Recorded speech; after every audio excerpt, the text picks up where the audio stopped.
Steve, I understand you have a reputation for providing people with access to justice. Why do you have that reputation? Well, Chris, I hope I have that reputation.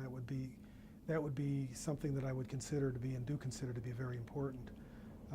But I think that what I've done is it's not just personally representing individuals who otherwise couldn't afford representation, which is something that's always been important to me and was part of the reason why I became a lawyer in the first place.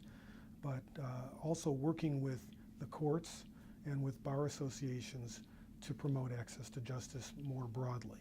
So, for example, the municipal court here in Chicago developed a pro bono program that was intended both to provide free legal assistance in cases where the judge is identified as potentially having merit and where a lawyer could possibly, really add value in a particular case.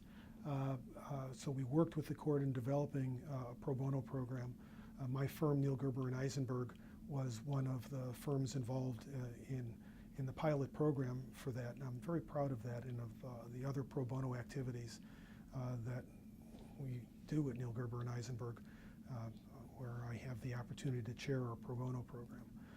I've worked on a number of opportunities over the years that are designed to provide legal assistance to people who otherwise couldn't afford it. For example, even the ethics rules made some important strides in that respect. I referred earlier to the work of many in developing the Illinois Rules of Professional Conduct of 2010.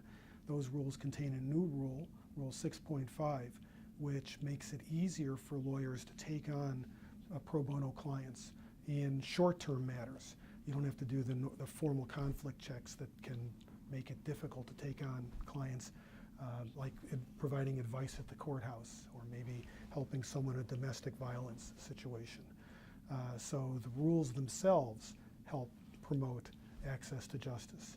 And then again, there are court-related programs that do the same.